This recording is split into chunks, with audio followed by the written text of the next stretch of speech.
नमस्कार दोस्तों, स्वागत है आप सबका मेरे इस YouTube चैनल में। आज हम आप लोगों के सामने भक्त सेवरी की जीवनी कथा, संघर्ष, वह भगवान तक कैसे पहुंची और उसको क्या क्या मार्ग में झेलना पड़ा, उनके इस जीवन के काल में हमको भक्ति भरी थोड़ा सा हमको प्रेरणा मिलेगी। दोस्तों, आप मेरे इस YouTube चैनल में नए हैं तो मेरे चैनल को सब्सक्राइब करें, बेल आइकन ऑल पर सेट कर दें। यह बात भगवान राम जी के जन्म से पहले की है, जब भिलनी आदिवासी कबीले के मुखिया अज के घर बेटी पैदा हुई थी। उसका एक नाम श्रवणा और दूसरा नाम सेवरी रखा गया था। सेवरी की माँ इंदुमती सेवरी से बहुत प्यार करती थी। बचपन से ही सेवरी पशु पक्षियों की भाषा समझकर उसके बात करती थी और सेवरी की माँ जब उसे देखती तो कुछ भी समझ नहीं पाती थी। नमस्कार दोस्तों, स्वागत है आप सबका मेरे इस YouTube चैनल में। आज हम आप लोगों के सामने भक्त सेवरी की जीवनी कथा, संघर्ष, सेवरी का रिश्ता तय कर दी गई। जैसे ही शादी का दिन नज़दीक आया, सेवरी के घर वालों ने खूब सारी बकरियां, भेड़ और भी अन्य जानवर लाकर घर के पास बांध दिए गए। एक दिन सेवरी की माँ जब उसकी चोटी बना रही थी तब उसने माँ से पूछा, इतने सारे जानवर हमारे घर क्यों लाए गए हैं? सेवरी की माँ ने जवाब दिया, बेटी, तुम्हारा विवाह होने वाला है, इसलिए हम लोगों ने इनका इंतजाम बलि के लिए किया गया है।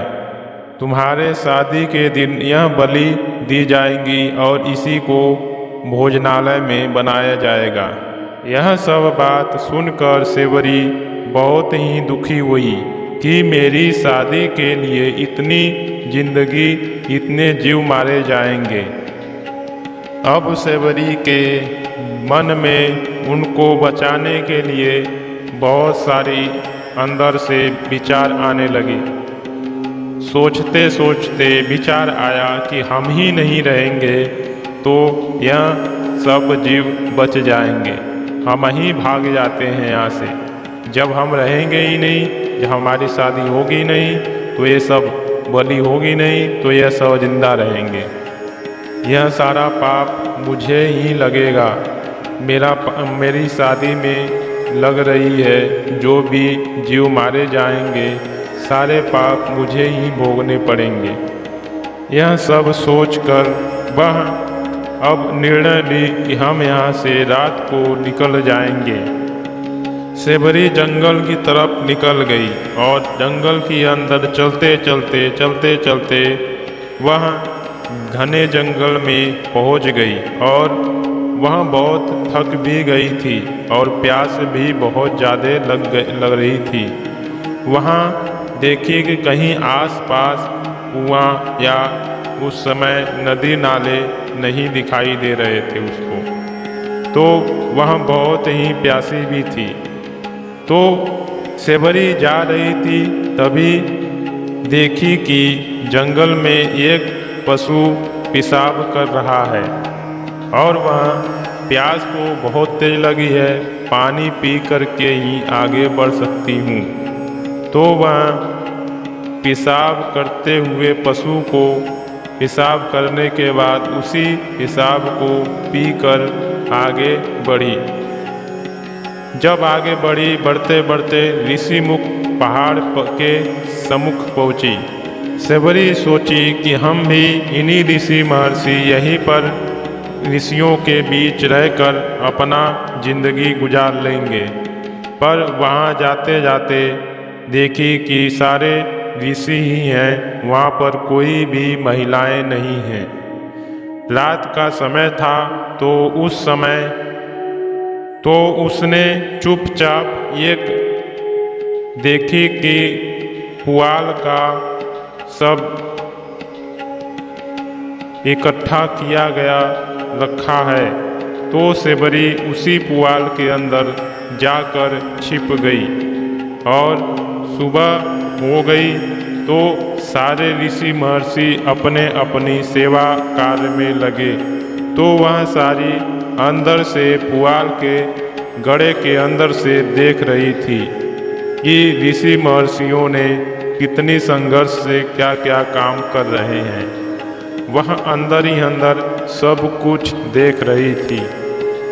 जब सब ऋषि महर्षि कार्य करते करते अपना कार्य व्यवहार करके रात हुआ तो सब अपने अपने झोपड़ी में अपने अपनी जगह जाकर सो गए। इधर सेबरी अंदर से निकली तो रात को ही सारे ऋषि महर्षि के बर्तन बाहर रखे थे। सारे झाड़ू पोछा बर्तन माज धोकर बढ़िया साफ करके सब रख दी और जंगल से कुछ लकड़ियाँ भी लाकर रख दी।